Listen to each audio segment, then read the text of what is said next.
के दामों में बढ़ोतरी को लेकर विपक्ष की सरकार को घेरने के विरोध में संत परमहंस दास ने साइकिल चलाकर विरोध दर्ज कराया। परमहंस दास ने कहा कि विदेशी सामानों का बहिष्कार किया जाए, पेट्रोल और डीजल के दाम में हो रही वृद्धि के विकल्प में स्वदेशी अपनाया जाए।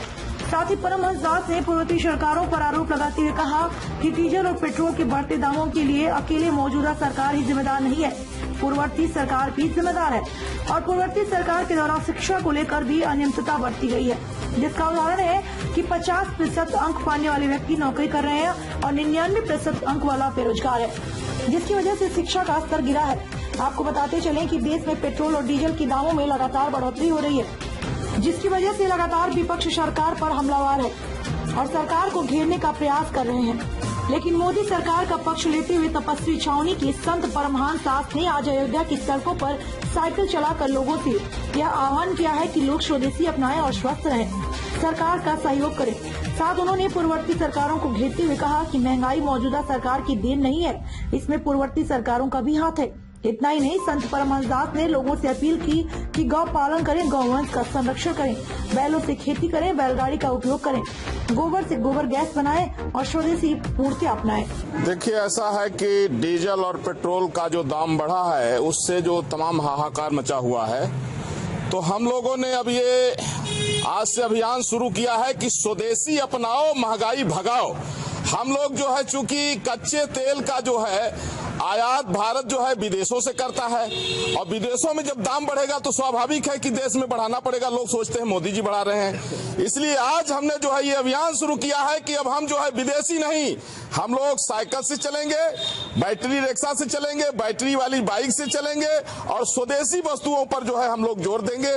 क्योंकि देखिए, ऐसा है कि मेरा मानना है कि जब तक हम स्वदेशी वस्तुओं को बढ़ावा नहीं देंगे, जब तक हम जो है आत्मनिर्भर नहीं बनेंगे, जब तक विदेशी वस्तुओं को हम तवज्जो देते रहेंगे, तब तक इसी तरह महंगाई की मार हम लोगों को झेलना पड़ेगा।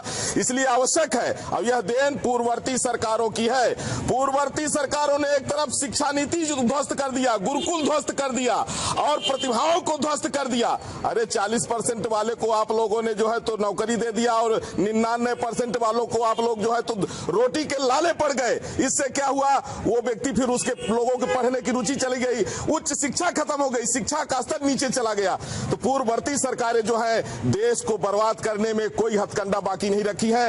अब समय आ गया है कि हम लोग जो है गौ पालन करें, गोवंश की सेवा करें, गाय के गोबर से ईंधन मिलेगा, गोबर गैस मिलेगी, गोमूत्र से कीटनाशक दवा मिलेगी। हम जितना आत्मनिर्भर होंगे, जितना स्वदेशी वस्तुओं को बढ़ावा देंगे, भारत उतना ही सशक्त होगा।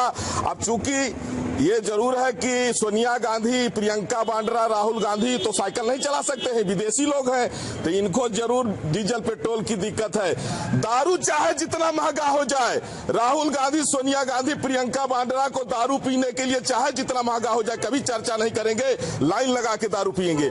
लेकिन अगर डीजल पेट्रोल थोड़ा बढ़ गया तो हल्ला जरूर करेंगे और इनको ब्लेम लगाना है कि मोदी जी कर रहे हैं, जबकि यह जो है अंतरराष्ट्रीय स्तर पर जब विदेशों से आयात हो रहा है वहां से बढ़ रहा है। इसलिए आज से हमने अभियान शुरू किया है कि विदेशी वस्तुओं का हम लोग त्याग करेंगे, चाहे वो